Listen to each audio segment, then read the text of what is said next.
My sophomores, welcome to Weaver's Fireside Chat with special guest Annabelle Marie Weaver. Yes, this is Annabelle, and she is ready for a nap. So if she starts crying, just enjoy that. She's whiny, and it's great. So on page 187 in Things Fall Apart, at the top of the page, first paragraph, the end of it, it says this. It seemed as if the very soul of the tribe wept for a great evil that was coming, its own death. And that's what we see happen, right? And I want to also turn to page 191 at the top where it says, actually the bottom of 190, the last paragraph. Okeke interpreted wisely to the spirits and leaders of Umuofia. The white man says he is happy, and you have come to him with your grievances like friends. He will be happy if you leave the matter in his hands. We cannot leave the matter in his hands, because he does not understand our customs, just as we do not understand his. We say he is foolish because he does not know our ways, and perhaps he says we are foolish because we do not know his. Let him go away. Here we have a conversation. Here we have this interpreter, okay? And he actually interprets it incorrectly on purpose. And that's what he's saying here, where he says, the white man says he is happy. You have come to him with your grievances like friends. He will be happy if you leave the matter in his hands. Interesting that it's the interpreter who on purpose gives a false communication between the two peoples, the two customs. They don't see eye to eye. They don't understand. And it talks here about the customs.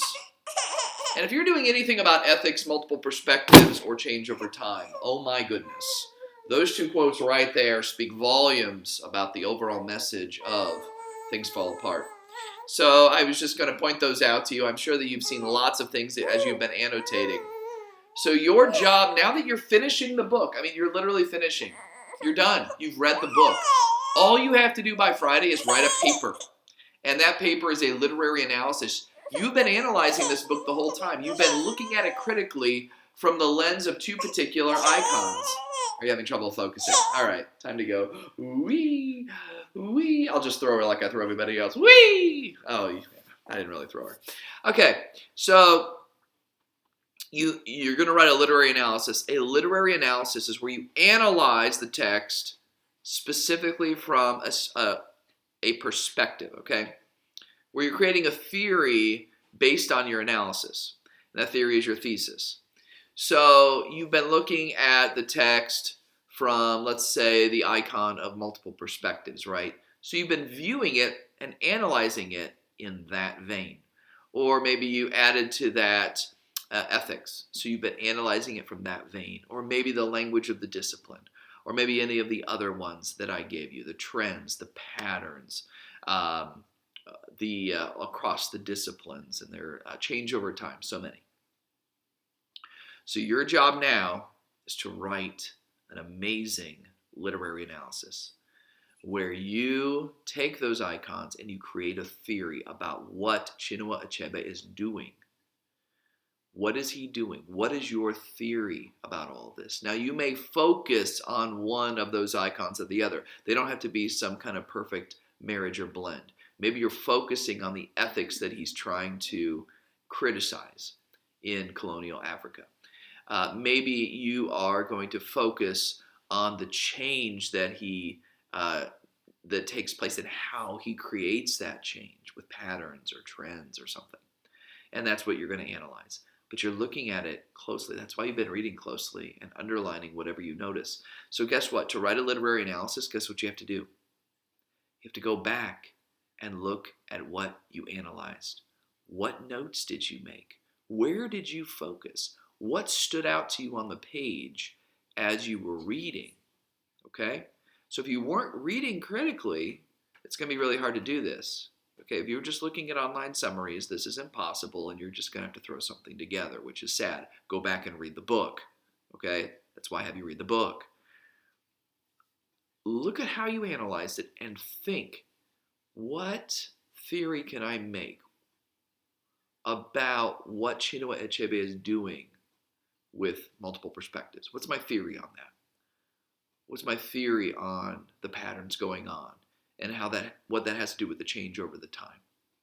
Go back. You have to go back into the book and see what you underlined and see the notes that you made. Reread it. Think about it. Mull over it. Chew on it. Okay? You have to do that part. This is the thinking part. A paper doesn't just write itself. It comes from deep thinking. Okay? Meditate on what you've written. Analyze it. Think about it. Look at the words you've chosen. Look at the particular moments happening. Do you see any other kind of patterns and things going on? Then create your theory, and then you just basically organize, all right, well, here's the way I'm going to prove my theory. And that's how you organize your paper. I know this is very abstract. I know it's not concrete, but guess what? Great thinking is not just super concrete and easy. It takes some deep thinking, and that's what I want you to do. I believe in you. I know you can do this, but it does take time and thinking. So you have the rest of this week to think on it, meditate on it, go back to your notes, go back to the book, and keep looking at the words that you underlined and why. Why did that stand out to you? Think about that. Ask yourself those questions, and then create your theory, okay?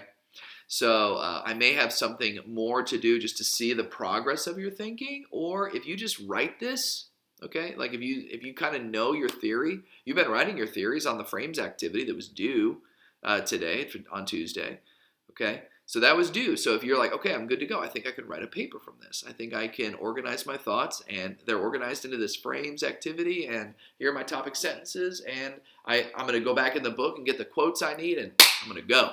Then do it. If you need extra help, email me. Start the paper and then email me and ask me to look at it and give you some feedback, that kind of thing, okay? So this is all new for everyone. Normally I would be in there in class with you, having you start to write. I'd be walking around, looking at it, answering questions. I can't do that. I'm sorry. But you can still write this paper. I believe in you, okay? You're perfectly capable. You got this. You're analyzing the literature, and from that creating a theory, and from that theory proving it using the literature that you analyzed. That's how you do it, okay? Have a good one. If you have any questions, email me. Ta-ta for now.